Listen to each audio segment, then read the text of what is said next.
caring about your health isn't really, it's not a luxury, it's not vanity, it's also not optional, because if you take care of yourself, somebody else isn't going to have to take care of you. We know that more medicine doesn't actually mean better quality of life. We know that the last 18 months of an aggressively medicated life are often the worst 18 months. The way of dying with dignity is not to die younger. It's to build enough resilience in your 40s and 50s that the decline at the end is short rather than long. Making wise choices about how we eat, what we do with the little free time that we do have. Like if your job is a desk job, like you have to spend some time moving outside of work. Welcome to MD Longevity Lab, where we're playing the long game. This is a podcast where science meets real life with expert insights, practical tips, and real-world tools to not only live longer, but live better. Our aim is to radically change the way medicine is practiced and enable individuals to age gracefully, maintaining health span and vitality well into their later years. We're your hosts, Dr. Nisha and Dr. Vikas Patel, physicians, partners in life, and parents balancing work, wellness, and everything in between. Let's dive in.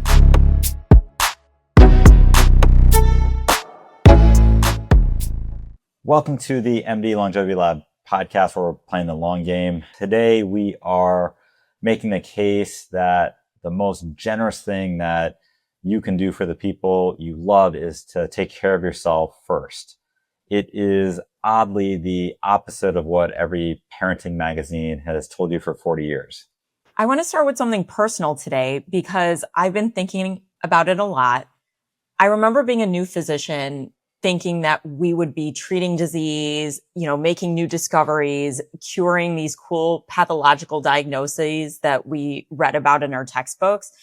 And then you get to med school rotations and residency, and it's the reality check that nobody warns you about in medicine.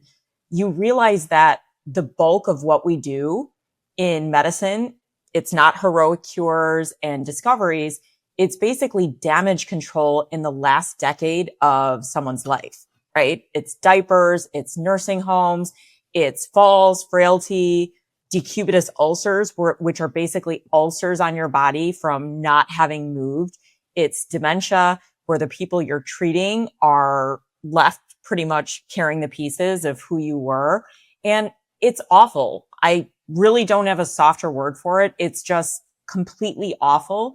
And we have built an entire medical system that's pretty good at getting you there and then managing the fallout of a broken body. So I'll say it plainly. You heard it first here on the record.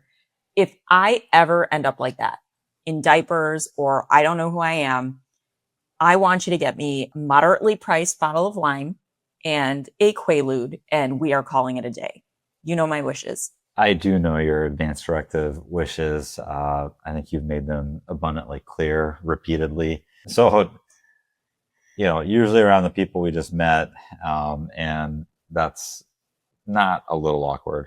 Well, there's no better icebreaker than my advance directives, but, I could do better. And here's what I'd add, because I'm going to probably, bring evolution into this. What you described, right, this like long, slow, supervised decline, it's not the natural human ending. Like what you're describing is, and I don't want to sound insensitive, it's basically like every day in the ER. Emergency medicine, people think it's like traumas and gunshots and falls and broken bones. And it is to some degree that, but far outweighing that is end of life care. It's like preventable disease, and it's just watching people in decline and then putting a small Band-Aid on it, get them on antibiotics, get them admitted to the hospital and then a nursing home for rehab for a few weeks, and then rinse, repeat. So really, for 99% of human history, this decline just didn't exist. Our ancestors stayed functional.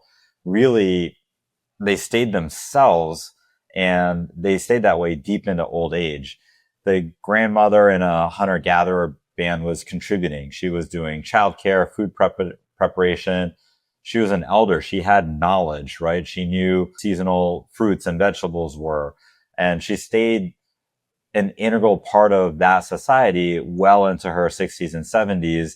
And when and if she died, it was fairly quick. It was because of things that we hadn't figured out how to fix yet, right? Trauma from falls or injuries, infections, trauma from an animal that's attacking or another tribe that's attacking. It was some sort of complication that we weren't able to fix it, as of yet. There were no nursing homes in the Paleolithic times, no decade-long arcs of dementia, no pressure ulcers on someone who's bedbound for 3 years. There's just none of this like drawn out, dependent, undignified decline that Nisha really just described. And that is truly a modern invention. It's a mismatch between the bodies that we evolved and the medical system that we have subsequently built around our comfort gap today. It's honestly the single best argument for everything we're going to talk about today. For sure. So, Vikas, when you tell people you work in longevity medicine, what is the response that you get? A polite nod, sometimes a raised eyebrow. Occasionally someone leans in and asks if I'm doing, the Brian Johnson thing of draining my blood and replacing it with my kid's plasma. For the record, I'm not. You can attest to that. Underneath this kind of polite reaction, there's almost always this current of skepticism. Isn't that a little self-absorbed, a little vain? Isn't it just a rich person's hobby?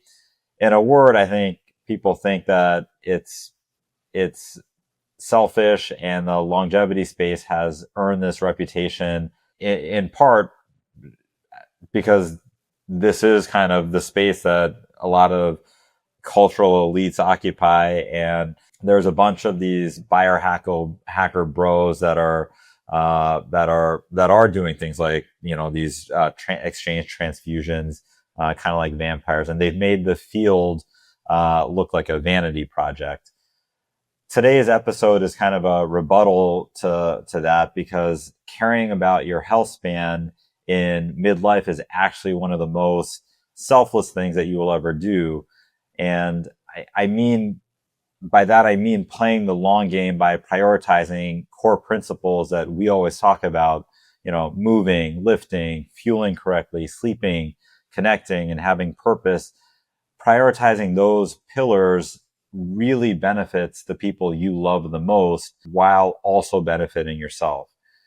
Caring about your health it's not a luxury. It's not vanity. It's also not optional, because if you take care of yourself, somebody else isn't going to have to take care of you at the end of your life. Whether that's your spouse, your children, friends that care about you. Someone oftentimes is left holding the bag for years when we don't take care of ourselves. So let's go through what we're going to cover today. We're going to walk through the numbers that nobody puts in front of you, the health span gap, the caregiver economics, how much it costs when you don't take care of yourself, and the real cost of nursing home care. We're also going to look at how this got so much worse in recent years. And we'll tell two patient stories, a couple patient stories, one cautionary and one redemption hopeful patient story. And we'll land somewhere unexpected that taking care of you in midlife, it's also one of the most selfish, satisfying decisions you'll ever make, because you actually get to enjoy the second half of your life, not be in and out of doctor's offices, not be in a nursing home, not forget your name and those of your loved ones. So you're not just going to survive the second half of your life, you will be thriving. Before the data, just one thought. Maybe the most important thing I'll say all episode, your health is not your private business. I think it feels private. The morning workout that you skip feels like your own choice. The doctor's appointment that you push off feels like your own time. The third drink at night feels like your own decision. And in the moment, sure, these are all personal choices, but none of them honestly stay personal. Every one is a deposit or a withdrawal against your body, against your family. And those choices result in what your family is going to be dealing with over the next 30 years. Your spouse will live alongside it. Your kids will manage it. Your grandchildren will grow up watching their parent have to absorb those choices. I've stood at, hundreds of hospital beds, and I've watched the people standing next to those beds more than the patients in them. The patient is the one that's being cared for. The person beside the bed is the one whose life has been quietly handed a bill. And that bill is generated by 30 or 40 years of choices that started earlier by decisions of a younger version of the patient, that never honestly thought that they were, anyone else's business. That's the lesson I want every listener to really sit with. Your health is not just about you. It has this ripple effect on everyone you love. And do you actually want to make them pay for those choices? All right, let's move on to the numbers. And most listeners are about to hear some data that they've genuinely never heard. So let's start with defining two terms, health span and lifespan. Sure. Lifespan is kind of simple. It's literally the number of years that you live. It's the number that gets placed on your tombstone from birth till the day that you pass. Health span, there's a lot of different kind of definitions of health span, but the one that we'll use that I think makes the most sense is really how long you live well. Independent, mobile, cognitively intact, how long you can drive yourself to your own appointments, cook your own meals, get off the floor, hang out with your kids, your grandkids, and actively be participating in life. The gap between those two numbers is really where the burden lives. So the years of decline before death, the years where you're filled with doctor's visits, hospital visits, potentially nursing home care, that's really the focus of this podcast. All right, why don't you give us the numbers for the US? So, this is kind of startling. The average American lifespan, somewhere around 78 to 80, depending on man or woman. The average American health span is only somewhere around the age of 63. So there's a gap of, 12, 14 years. And that gap is something that people just don't talk about. It is widening. It's not shrinking. And that's different than most of the rest of the developed world where the gap is actually shrinking. So World Health Organization data shows that the gap has actually grown about a year over the past 2 decades. We are getting better at extending our life and worse at extending years of vitality within that. For sure. And this means that the headlines about Americans living longer are technically true, but almost completely misleading. We're stacking years on the back end, right?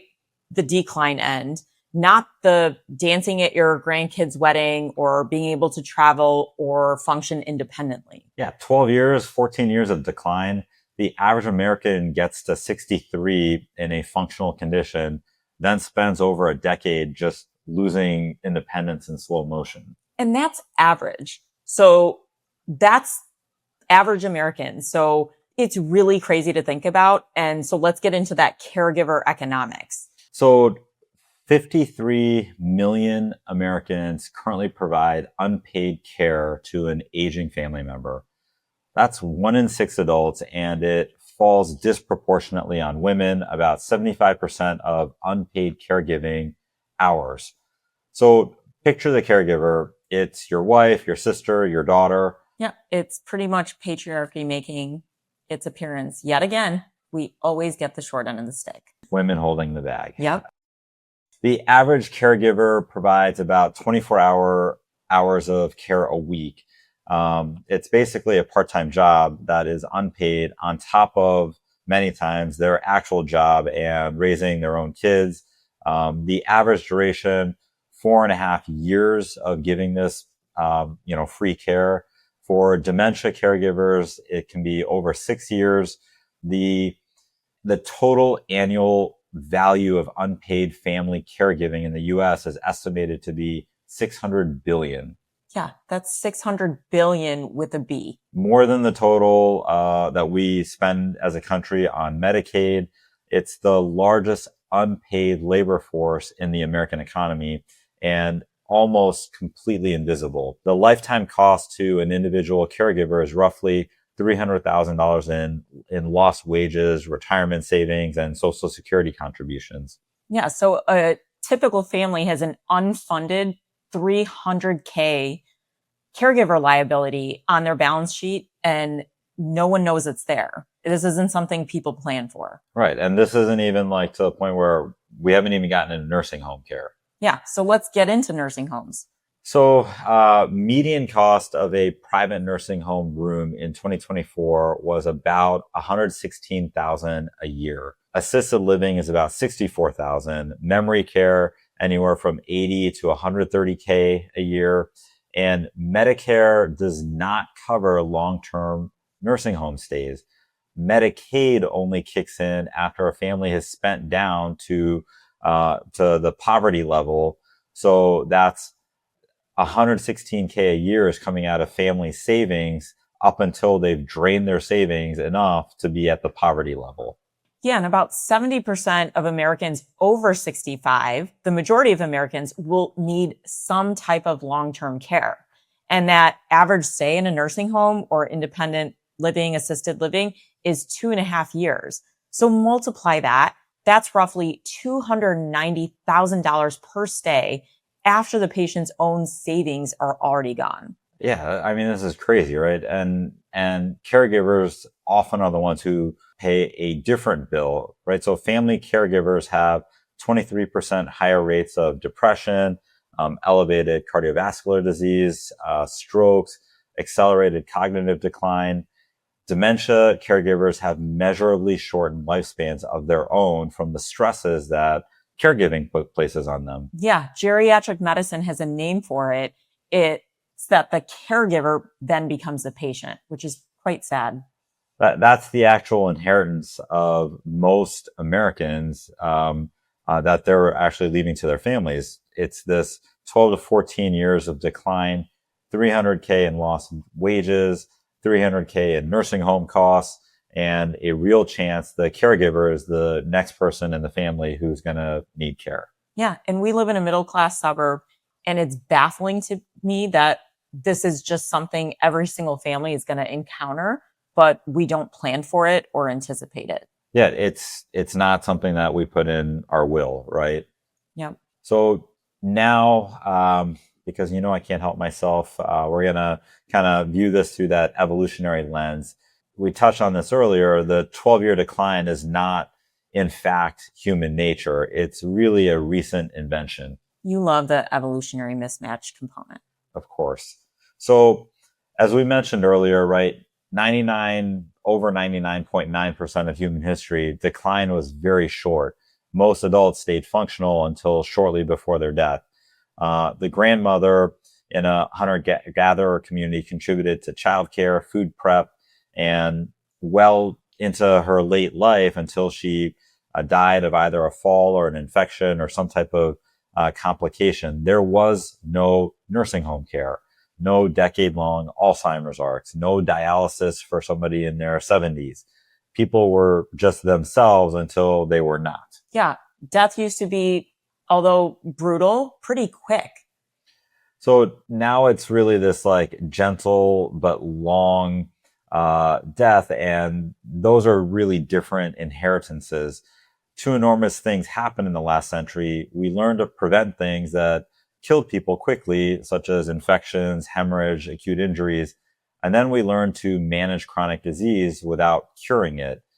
We can keep someone alive with heart failure for over a decade, with end-stage renal disease indefinitely on dialysis, with Alzheimer's for years after they stop recognizing who their spouse is, who their kids are, or even who they are. Yeah. And each one of those individually in that subspecialty is a triumph, right? It's a win for that specific kidney doctor or neurologist. But collectively, we've created something brand new, which is a long, slow, and supervised decline. I think we're extraordinarily good at keeping people alive in states that are very hard to truly live in.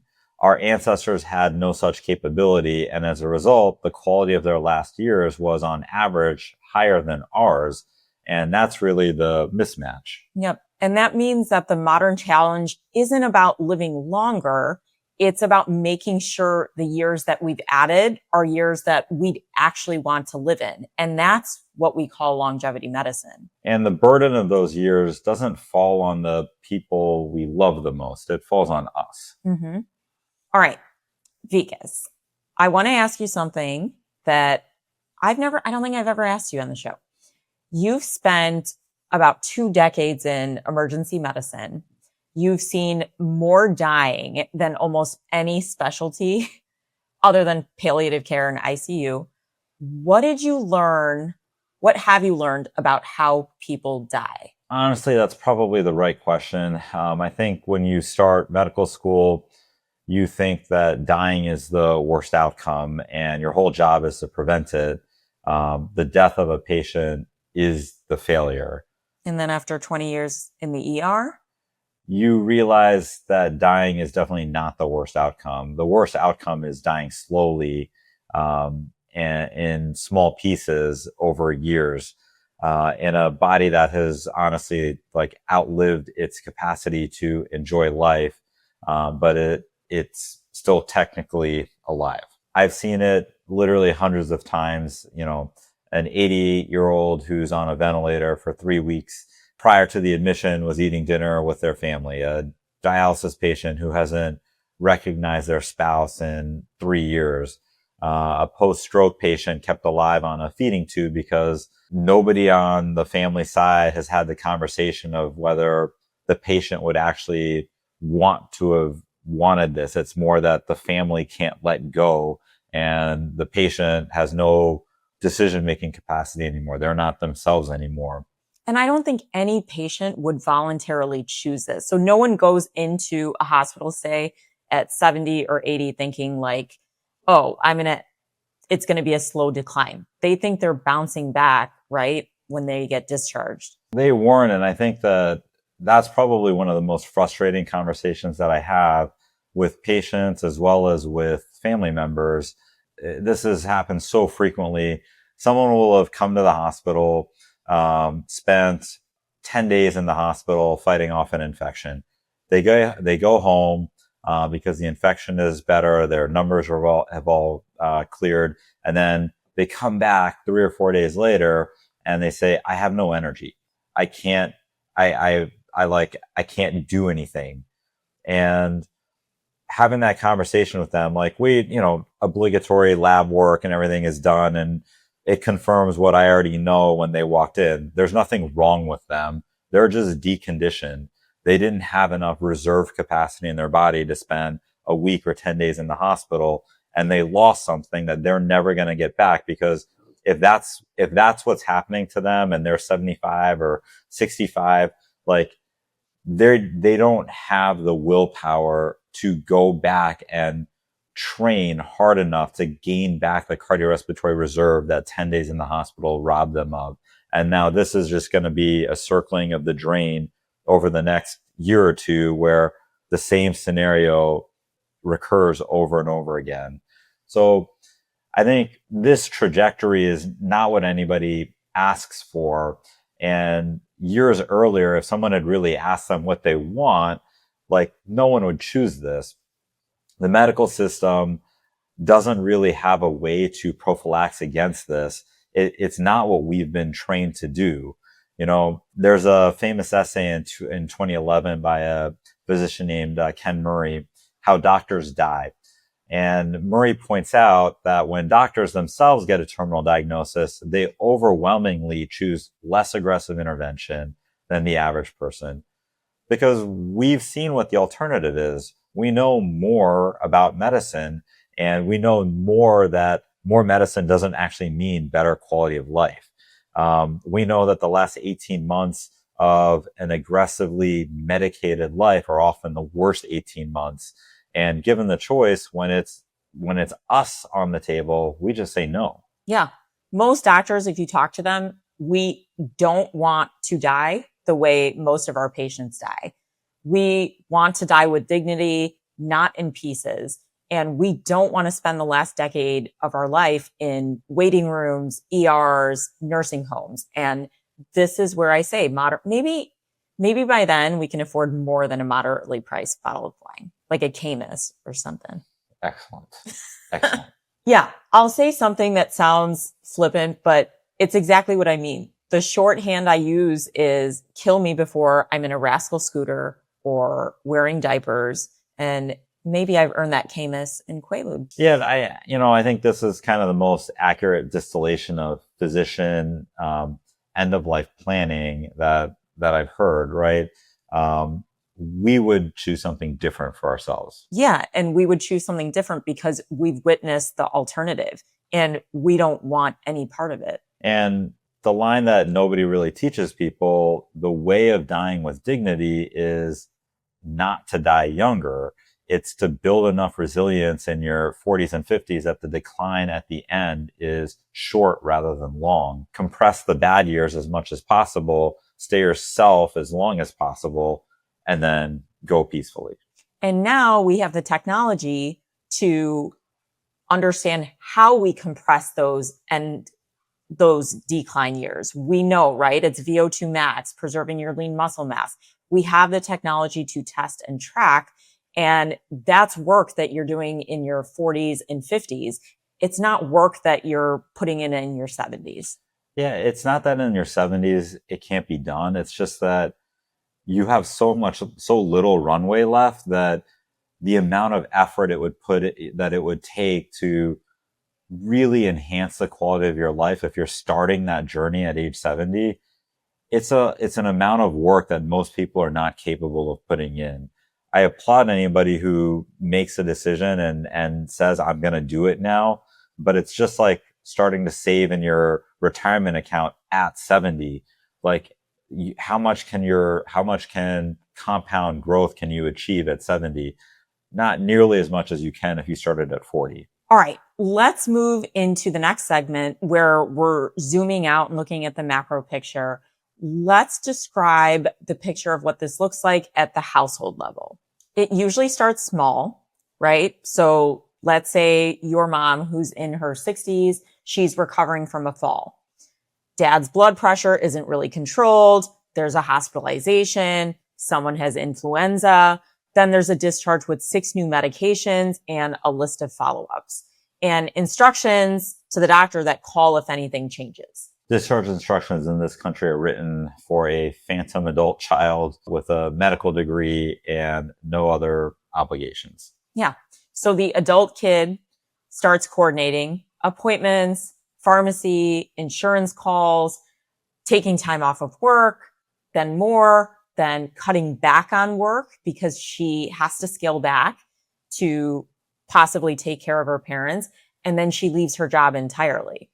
And the cost of leaving the job is just the visible part, right? The invisible part is lost retirement contributions, lost promotions, the 401k that stops compounding for 5 years, right when it should be compounding the hardest. Yeah. And this is the part that we don't talk about, the strain on your personal family, your nuclear family, the time that you can be spending with your own children. We call that we're in the sandwich generation, right?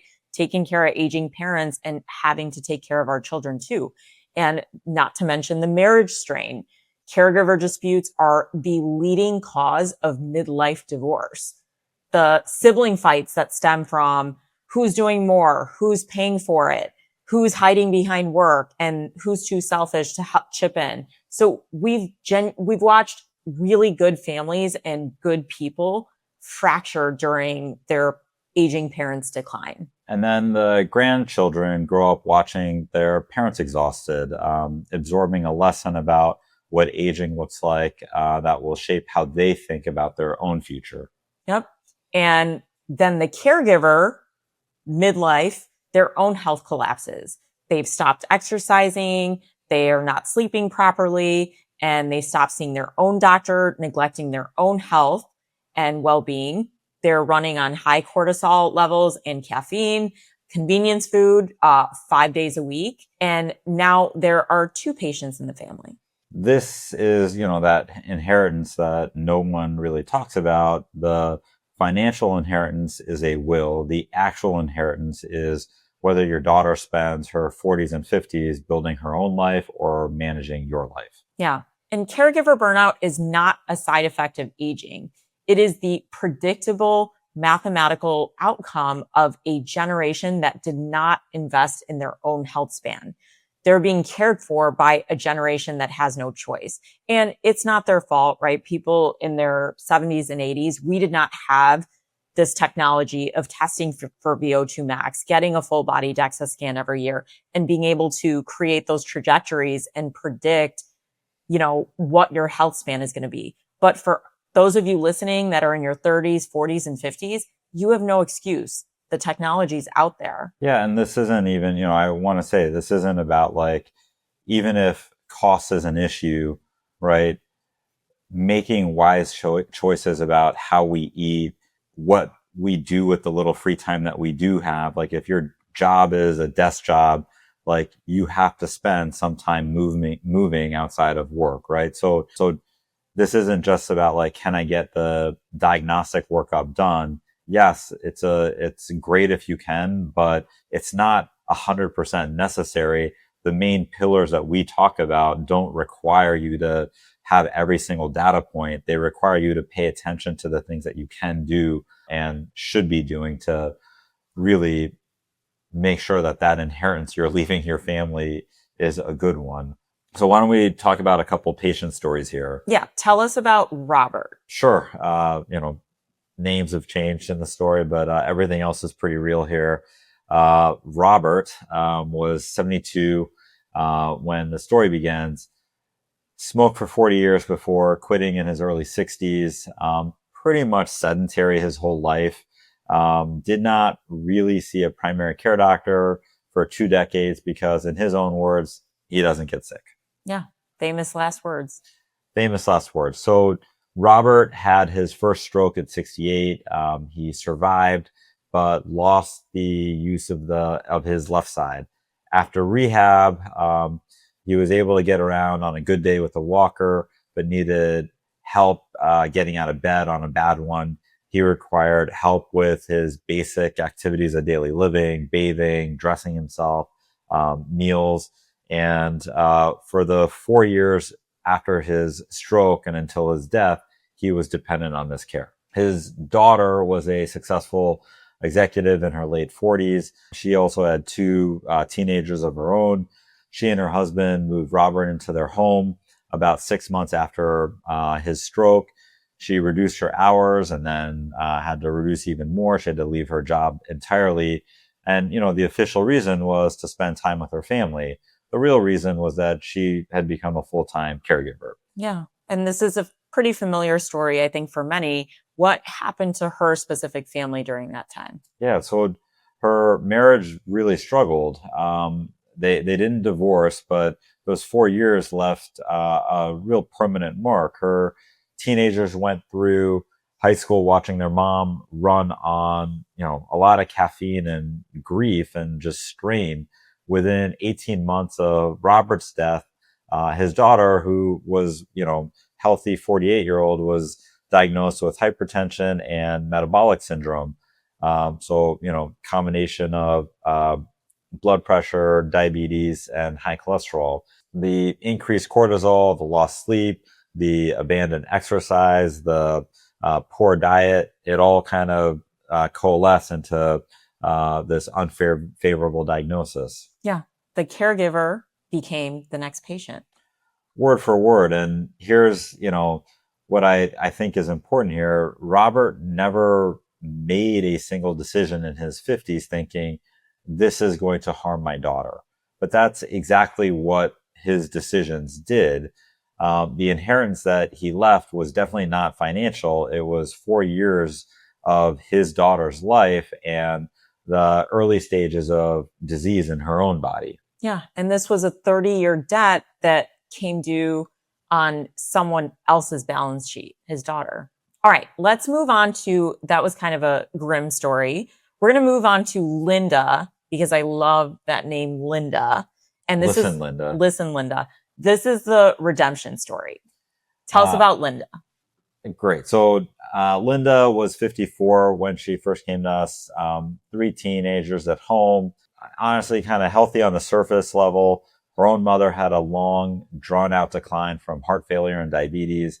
Ended up in a nursing home with a 4-year stay there. Linda had watched her sister carry most of that caregiving burden. And, kind of the same things that we talked about in the last case, strained marriage, financial drain, and just overall exhaustion. And what did Linda tell you when she first came in to MD Longevity Lab? Yeah, literally almost word for word, I am not going to do this to my children. That was the entire reason for her visit. It wasn't weight loss or I don't have energy. She had just decided after watching her sister struggle to do everything in her power not to become her own parent, not to become someone who leaves a burden to her own kids. And so what is the workup that you did to give Linda some insight? Yeah. So, what we ended up finding out was kind of sobering for her. She already had borderline metabolic dysfunction. She had mildly elevated cholesterol markers, that ApoB that we talk about. Her VO2 max was in the bottom third for her age bracket. She already had lower bone density than her cohort. With her family history of cardiovascular disease, she was really tracking to end up in her mom's trajectory. All right. Tell us about Linda 2 years later. Yeah, so we just recently saw her back in clinic. She now strength trains 3 days a week. Her VO2 max is up 20% in that period of time. So now she's up near the 55th percentile. Her ApoB is back in normal range. She has put on 8 pounds of lean muscle mass during that period of time. So over a 2-year period, and she has lost 4 pounds of the destructive visceral fat, the fat that is in her gut that predisposes you to metabolic syndrome, cholesterol, diabetes, and hypertension. With the muscle gain, her bone density also went up. Her cardiovascular risk profile is honestly the best it's been in over 20 years. Really, like, in line with her last visit, she says, like, my kids don't really understand what I'm doing this for, but I do. And I'm doing this so that they don't have to do it for me. What my sister and I had to do for my mother. Yeah. And Linda's kids may never know what she gave them, right? That's the nature of this gift of taking care of yourself. It's the best inheritance you can give your teenagers and kids one day when they're adults. And this inheritance is kind of invisible because what's prevented, right? It never shows up. So your adult kids can focus on their teenagers, and you can also focus on enjoying, the last half of your life at your grandkid's wedding, traveling and doing the things that you want to be doing. Yeah. No 2 a.m. phone calls saying that, oh, so-and-so fell down and broke their hip. No 4 years of caregiving, no nursing home, draining the family's resources, no decisions, awkward, horrible decisions that family members have to make for their parents, right? So this is an inheritance gift that you never have to unwrap. And this is a gift that is so much more worthwhile than any money you can leave your kids. All right.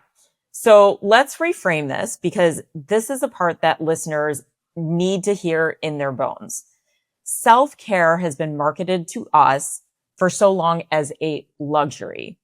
Bubble baths, candles, massages, the occasional spa day. And we've lost the ability to see self-care as a duty, as an obligation, as something that we owe to not only ourselves, but the people we love. I think self-care has become synonymous in our culture with appearance, right? Like, I want to get the facial treatment and get my Botox and fillers and get on the GLP to look better. people are not making self-care about what it's really supposed to be about, which is taking care of yourself, not your appearance. And it's not that your appearance can't be a part of that plan, but it shouldn't be the cornerstone of the plan. The culture, especially around women, reinforces the idea that putting yourself first takes from your family, that the morning workout is time stolen from your kids. Yeah. But that morning workout that you skip isn't time that you're giving back to your family. It's time that's withdrawn from the years you'll be able to be present in your family's life. That full body DEXA scan you avoid out of guilt isn't generosity. It's deferring a future hip fracture that your daughter or son will manage while trying to raise their own children. The prevention budget you don't build isn't a luxury you can't afford. It's an inheritance you're choosing not to leave. Yeah. And this isn't about the dumb Brian Johnson thing, optimizing your sleep score and doing a $40,000 plasma exchange with your teenager. It's basically the boring, but brilliant basics, right? Sleep, lift, move, eat real food, manage stress, and see a doctor who actually has time for you. And when this is done consistently for decades, that's where you can preserve your health span. Yeah, not to live forever, just to live really well while we're alive, and to compress the decline in the end. That's not selfish. That's just good parenting advice. Yep. And that's the entire thesis of this podcast, basically in one sentence. Good summary. Closing the gap between health span and lifespan is one of the most selfless things you'll ever do, because every year you stay independent is a year your children get back. They get that back for themselves, and you get that back. Every fall you don't have is a 2 a.m. phone call that they don't have to take. Every chronic disease you prevent is a decade of caregiving that they don't have to organize around their own lives. Yep. Your health is your inheritance to your family. So make sure it's a good one. All right. So we've spent most of this episode on what your health span and taking care of yourself, what that means for your children. Let's talk about what preserving your health span means for you, because the selfish argument is just as strong. Yeah, maybe stronger, because the alternative to investing in your own health span isn't a little less convenience in your 70s. It's a fundamentally different version of the second part of your life. So why don't you give us paint us two pictures of what this looks like? Okay. Picture A, you're 72, you've done the work. You're honestly hiking in the Dolomites with your adult children. You can get down on the floor and play with your grandkids, not watch them from a chair. You are traveling to Japan for the first time, at age 72, because you finally have the time and you still have the body to be able to enjoy a trip like that. Your calendar is full of experiences, not appointments. You are spending time with people that you care about, doing things that you actually want to do. Picture B. You're 72, your calendar is full of doctor's appointments. You see the cardiologist on Tuesday, the endocrinologist on Wednesday, maybe imaging studies on Thursday. Most days you don't have the energy to do anything beyond getting to the appointment and then getting home and getting dinner. You'd love to be at your grandkids' school play, but literally the walk from the parking lot to the auditorium is too far. You have the money for travel, but do not have the body for it any longer.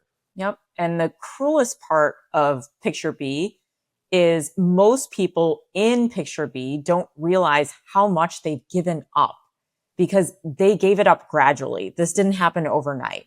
The world just kept getting smaller and smaller until they stopped noticing the size of it. Yeah. The 75-year-old who can't make the wedding doesn't say, I can't make this wedding. They say, oh, I just don't really do those things anymore. The capacity left them gradually over years, right?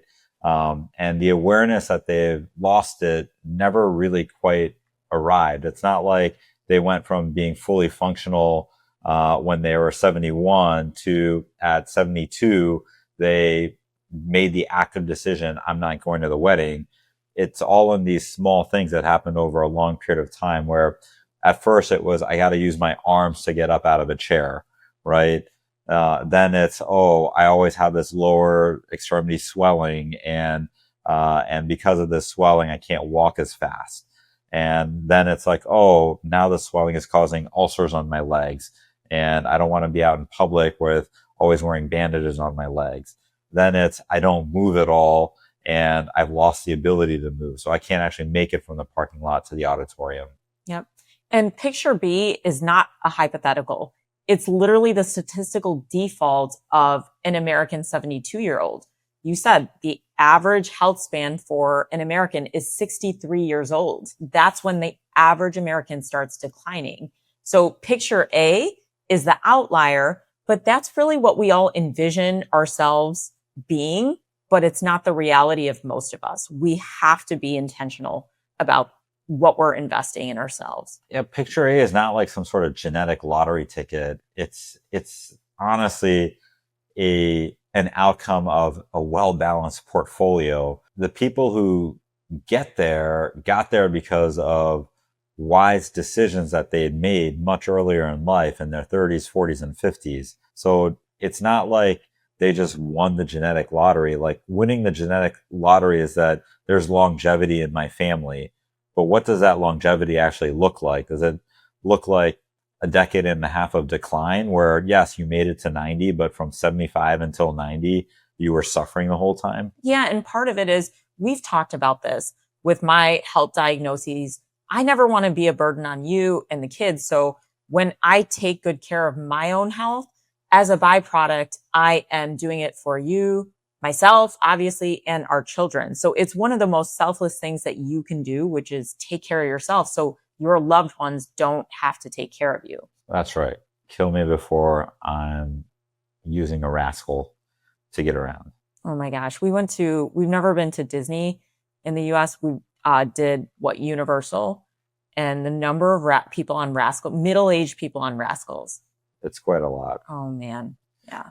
The rascal scooter, and, having to wear diapers because you literally can't make it to the bathroom.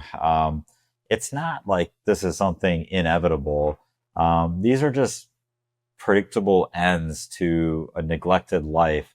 You don't end up there because you got old. You end up there because we've had 40 years of decline or inactivity, ultra processed foods, poor sleep hygiene, no resistance training or any sort of cardiovascular training. And finally, that all catches up to you. Yeah. So the version of you at 75 is really the result of the work that you're doing in your 30s, 40s, and 50s. It's not magic. It's just basic math. That version of you at 75 that can walk up a hill, that's honestly the result of what you did in your 40s and 50s. It isn't magic. It's literally math. For sure.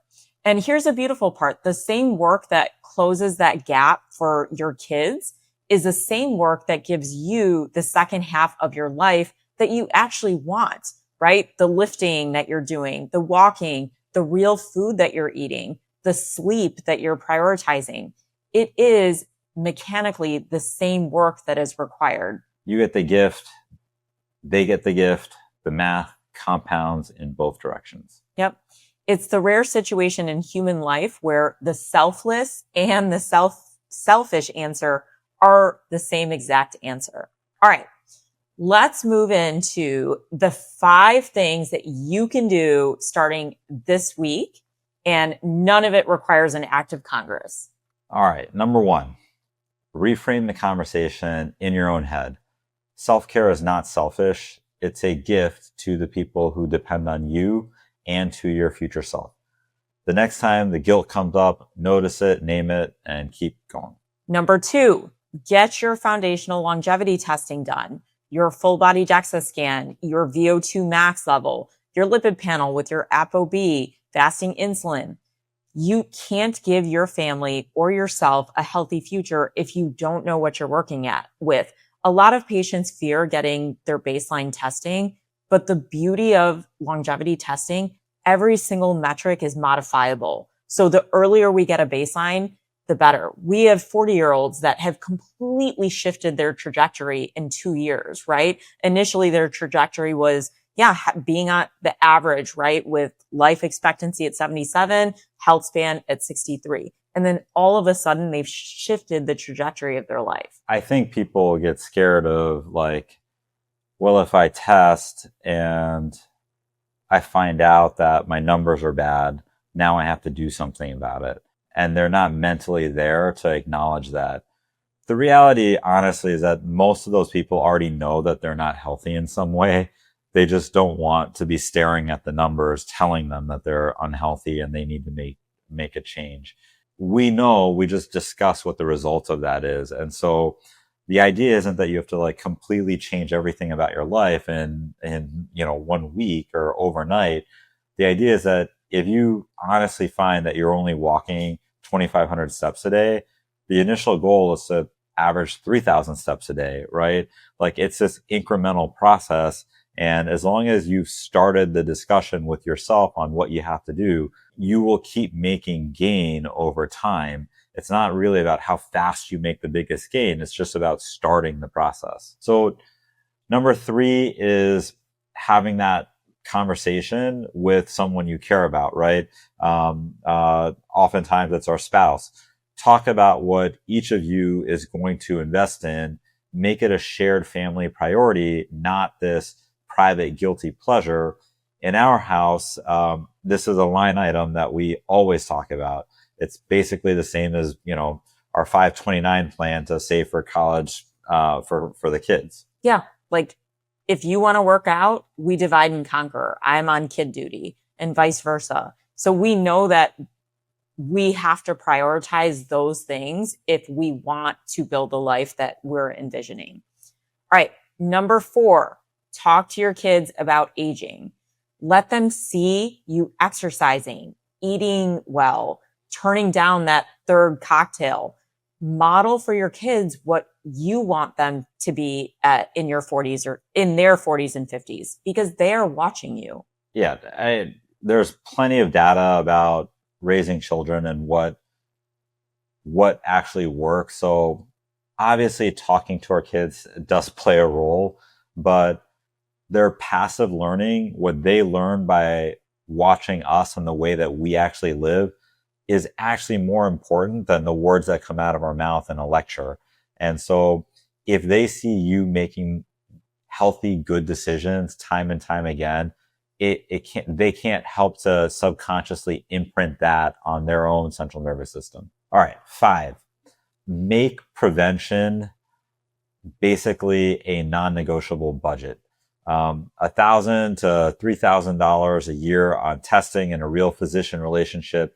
It's not a luxury. It's dramatically cheaper than the heart attack, the nursing home care, or your kid, your daughter that has to leave her career in order to take care of you. You don't get to choose whether you age, right? We're all aging and we're all going to die at some point. But you do get to choose what you leave behind and what you get to enjoy along the way. All right. So the elevator pitch, 12-year healthspan lifespan gap, and it's widening. Caregiver burnout costs about $300K, and a decade of someone else that cares about you, their life. Nursing homes are $116K a year, mostly out of family pocket expenses. Most doctors honestly do not want to die the way that most of our patients die, and we typically choose a different way. Yeah, the longevity workup that you do in midlife, it's not a vanity project. It's compressing the burden that will otherwise fall on your children. And selfishly, it's how you get to actually enjoy the second half of your life, right? Same work, 2 gifts, one to your children as in the form of inheritance, and one to you. You get to travel, you get to play with your grandkids and really be functional. We always say live long, die short, right? So we're not trying to cheat death. We're all going to die at some point. We're just trying to compress that end. Your health is honestly your family's inheritance. So make it a good one. Yep. Thanks for listening to another episode of MD Longevity Lab, playing the long game. If you thought this was useful or someone can benefit from it, please share it with a friend who has aging parents that they can relate to this. And if you want to start the work, get some foundational testing. Exactly. Please visit our website, mdlongevitylab.com. You can read more on our Substack under the same MD Longevity Lab. Please like and share on Instagram. The reviews that you leave us do help us. So thank you so much. Thank you for playing the long game with MD Longevity Lab. You can visit us at www.mdlongevitylab.com to learn more about how we can support you on your journey. Stay connected with us on social media at MD Longevity Lab for tips, updates, and behind-the-scenes insights. If you enjoyed today's episode, we'd love it if you subscribed, left us a rating, or shared it with someone you know who's also playing the long game. Thanks for listening. We'll see you next time.